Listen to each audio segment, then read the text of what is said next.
There are two issues I'd like to say from the very outset. It's the following. We are a Tuesday.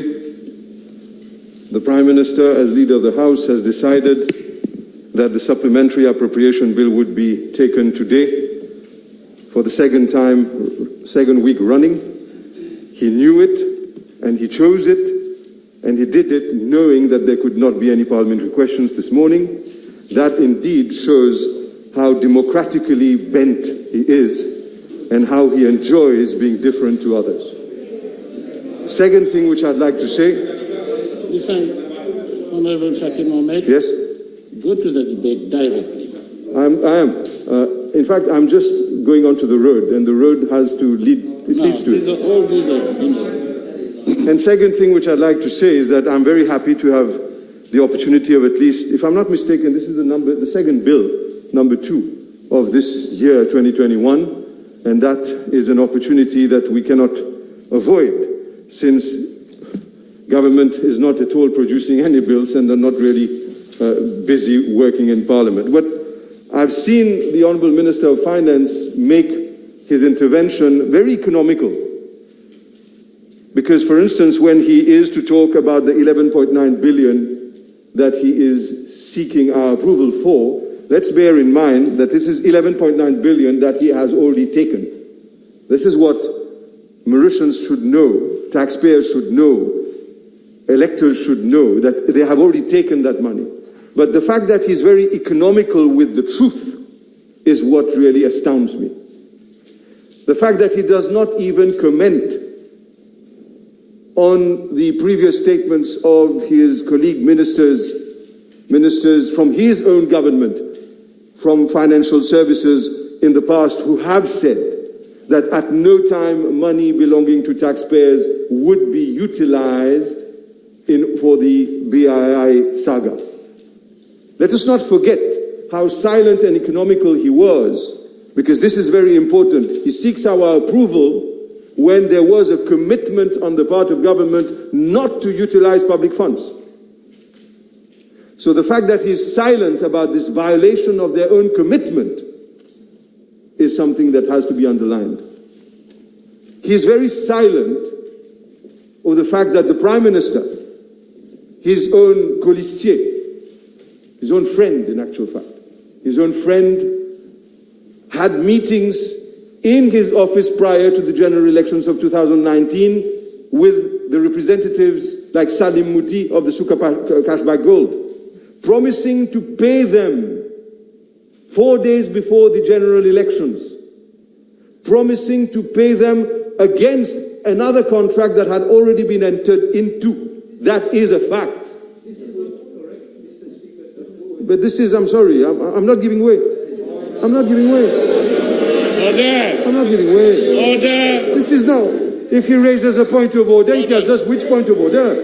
Order. And this is not to raise it, this is point of clarification, not point of order. Order. This is completely false, Mr. Speaker, sir.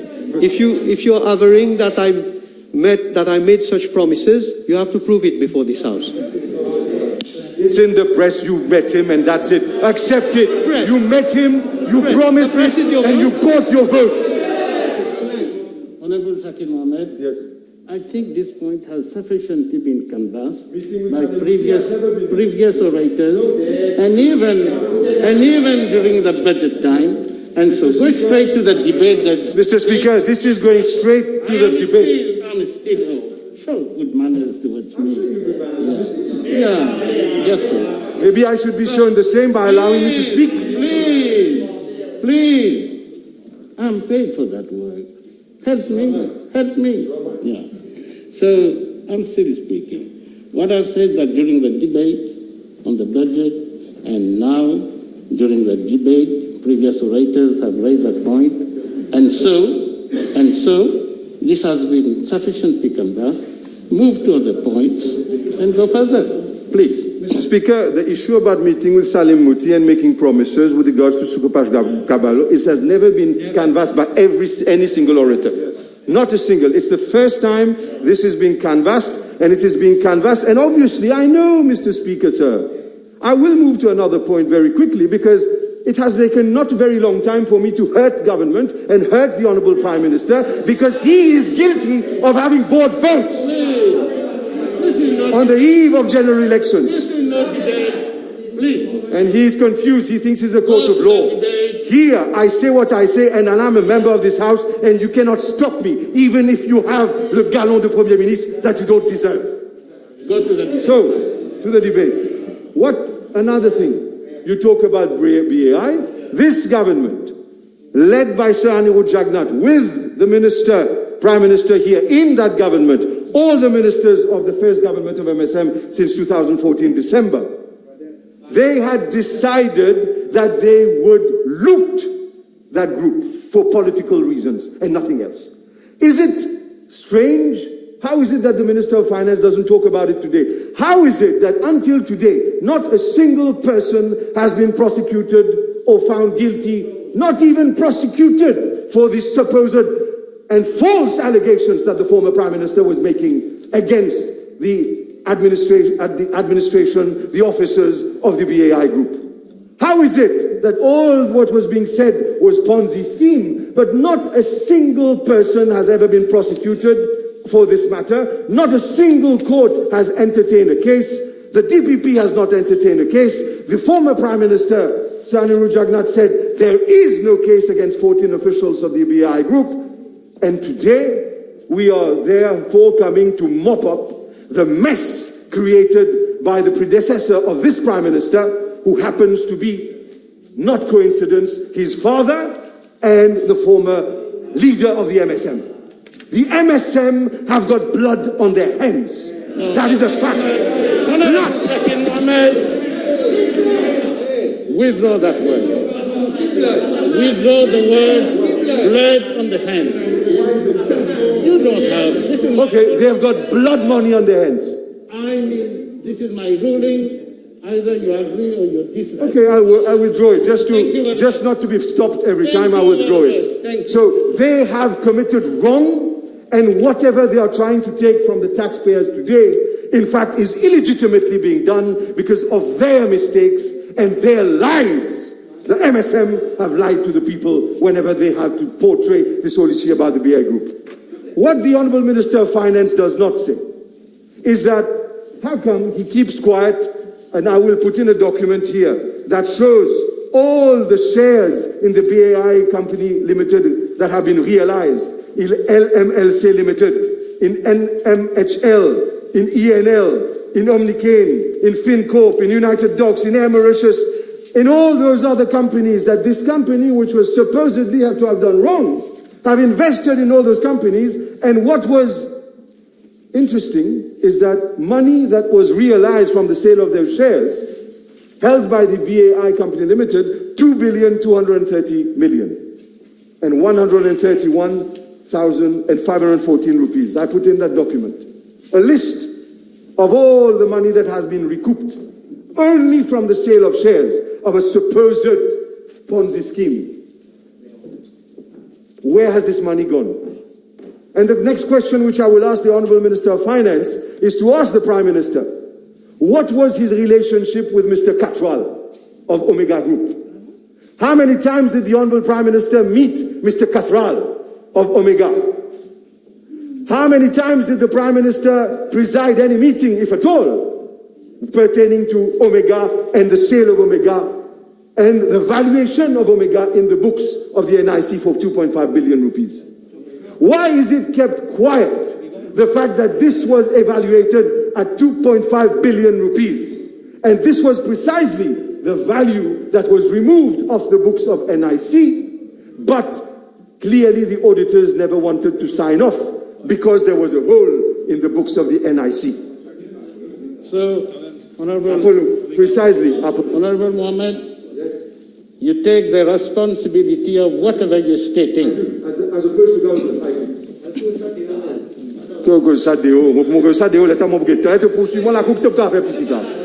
La vérité en moi, pas la vérité en toi. Both sides of the house here. Order. Order. Who was Minister of Finance at the time?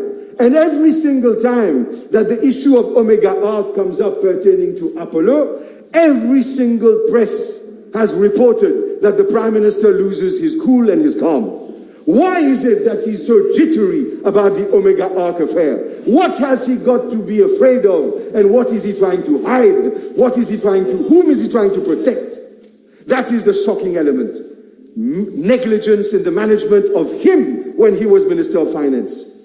Did he not ask that a letter be written, signed by Mr. Manraj, the Financial Secretary, on the 6th of January 2017, in which it's addressed to the chairperson of the NIC, who was Minister of Finance, Pravin Kumar Jagnnath. And that letter is with reference, it's addressed, a letter of comfort, sale of Apollo Bramwell Hospital. And it says here, it is a letter of comfort in relation to the sale of Apollo Bramwell and to Medical and Surgical Center Limited, the buyer. A government that has consistently hid it from the public. He has hid the fact that they've always been using public funds when they've been saying exactly the opposite. The government has, in this particular letter of comfort, stated therein, providing a comfort to the request of the NIC to meet any shortfall in the event the selling price of the hospital building and leasehold rights to buyer is below 2.5 billion rupees, which is the value appearing in the books of NIC. Whatever I've said today, I table this letter, is truth. And whatever government has been saying is far from the truth. Question, why is it that government has hid this letter from the members of the public? Why is it that the Minister of Finance has been very economical in his presentation of the Supplementary Appropriation Bill? Why is it that the Minister of Finance does not refer to all the sums of money that has been received by his political party, the MSM, by that very same group? Yes. Please. You can't put insinuations, make accusations. This is politics. Go to the budget. This is it, the document? Go to the Senate, go to the debate itself. Mr. Speaker, I know there is, please, there is no time for politics here. There's no time for politics. Go to the debate. This doesn't form part of the debate. Please. My God. So, I'm coming to the debate. When he says that we need to give him permission for money that is already taken, what is it for exactly pertaining to the NIC? Let's understand that. Is it not coming to reimburse the hole that was created in the NIC by government? When CL Group was given Apollo, was it not given Apollo below market price? Insultingly below market price? 700 million rupees for the equipment? Was the valuation carried out? And where did that money, the 700 million paid by CL Group, go? It went to the consolidated fund. It did not go to the NIC. Imagine, the NIC becomes owner for 1 rupee. For 1 rupee in the deed that is signed. Of all that the BAI Group held, Apollo included, 1 rupee. If I don't call that theft, what is not? This is grand theft. And on top of it, becomes the owner of it, sells the equipment to CL Group for 700 million, but the 700 million does not go to the NIC account, goes to the consolidated fund. If this is not enriching the coffers of the state unlawfully, what is it? So today, we have a government that pretends to take the high moral ground, teaches the opposition lessons. The Prime Minister says, where have I committed fault? The Prime Minister goes on, where have I committed fault? He was Minister of Finance when the 700 million did not go to the NIC. Why was it unlawfully kept in the consolidated fund from property that, in my view, was unlawfully taken from a group for 1 rupee? If this is not disguised nationalization, and today we are surprised that we have been rated, our rating with regards to Moody's is going down, and investors have lost confidence. Mr. Speaker, he tells us to approve the transfer that has already been made for several billion rupees in order to correct the wrong they have done. But why does he keep quiet about all the money that the MSM has not returned to the BAI group? Well, now you're going into politics. I have no means of verifying anything you're saying about that. So this is debate. This is debate. Go back to your debate. I am referring here to facts that were spoken in this assembly. Documents that have already been produced and are part of Hansard. And those documents are the ones I'm only referring to, and I'm not bringing in any new element whatsoever. I'm only referring to documents that form part of Hansard already. And those documents are every single transfer of money to the MSM that the MSM has pocketed. Honorable Shakil Mohammed, I have already ruled on that. Are you saying I can't? My ruling is that there is no politics in the debate. Whatever Hansard or whatever from where you quote, my ruling is my ruling. I shall bow to your ruling and not speak about the money given to the MSM. I bow to it. I bow to it. And this little silence here will make people try to understand what I was trying to refer to, but then again, it forms part of Hansard. And yes, the if Prime you have Minister... anything, now I see you're commenting upon my ruling. No. If you have anything to say, Honorable Shakil Mohammed, have the courage going in press conference and say it. But don't use the cloak of parliamentary immunity. I will. Here you're using parliamentary immunity I don't. just to accuse people. No, I'm speaking the truth. And those are facts that they have never denied or For the challenged. truth, go outside. In a press conference, you say anything you want. But here, don't discuss my ruling. So I will not speak the truth here. I'll keep it for outside later on. Fair enough. I will not refer to Hansard. I will do it later on outside in a press conference. Fair enough. So what exactly is the Minister of Finance trying to do by remaining quiet about those very important issues? Why is it that the Minister of Finance does not address those very important issues? Why is it that the Minister of Finance does not tell us how much was paid to the administrator, who happens to be the very person chosen to be the administrator of Air Mauritius? 26 million pocketed. Why doesn't he tell us all that? Why doesn't he tell us about all the wastage that has been made for the friends of government who have pocketed money and enriched themselves unlawfully because government has chosen them to destroy a group that was in fact totally legitimate? Why is it that the Minister of Finance keeps quiet about that? I totally understand him. He did not form part of the team that created the mess. But I have some news for him.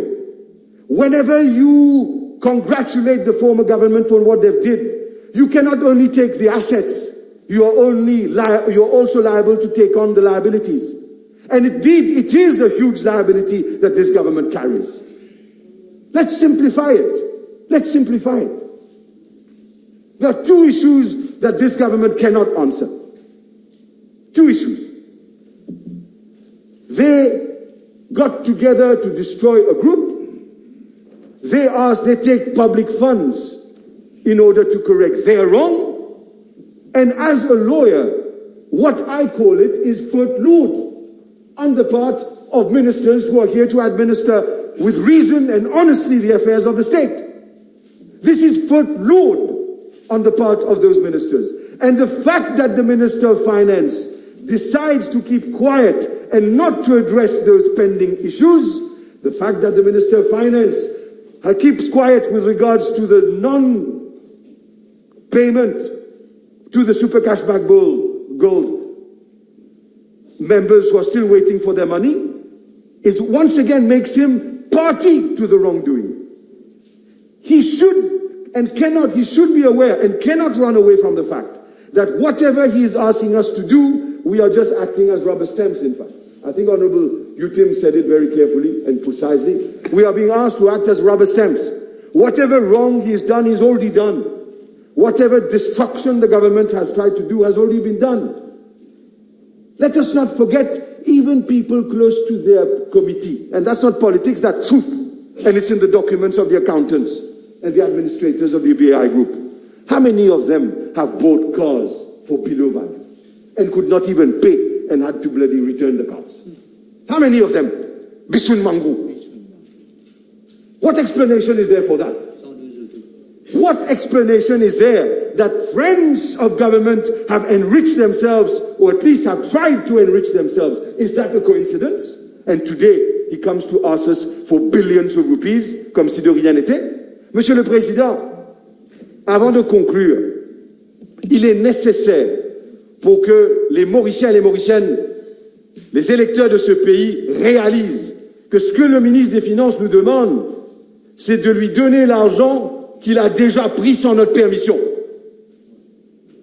C'est de donner l'argent, d'approuver une faute que ce gouvernement a commis, mais non pas en millions, mais en milliards, plusieurs milliards. Ce que le ministre des Finances nous demande de faire, c'est de venir ici, plusieurs années plus tard, d'approuver un crime qui a été commis en détruisant un groupe pour des raisons politiques. Ce que le ministre des Finances nous dit de faire, c'est d'approuver le fait qu'un Premier ministre puisse rencontrer ceux qui sont l'argent, qui veulent leur argent dans le soukopage bagol, leur fasse des promesses, mais ne tient pas la promesse. Il veut qu'on devienne partie prenante de ces promesses non tenues. On refuse cela catégoriquement. Monsieur le Président, il est vrai que tout ce que je dis va faire mal. Il y a une seule façon pour que le gouvernement puisse répondre à cela, c'est en insultant ceux qui disent la vérité. C'est en inventant sans pouvoir substantiate ce qu'ils envoient comme insulte. C'est l'âme des faibles. C'est au fait un gouvernement en partance. C'est un gouvernement sur le départ. Ils sont peut-être là-bas dans l'hôtel du gouvernement, mais ils ne détiennent aucun pouvoir. Le peuple a découvert la supercherie, le vol. But this is the supercherie. Asking us to give money. La supercherie, c'est nous demander d'approuver une somme d'argent. Et la cause de tout cela, Monsieur le Président, c'est la négligence criminelle d'un certain nombre de personnes qui ont décidé de jouer la politique. I will ask you to withdraw that word criminel. La négligence criminelle? Négligence. You can say négligence. Négligence politique et non pas criminelle. Thank you very much. But I still think it though. Thank you very much.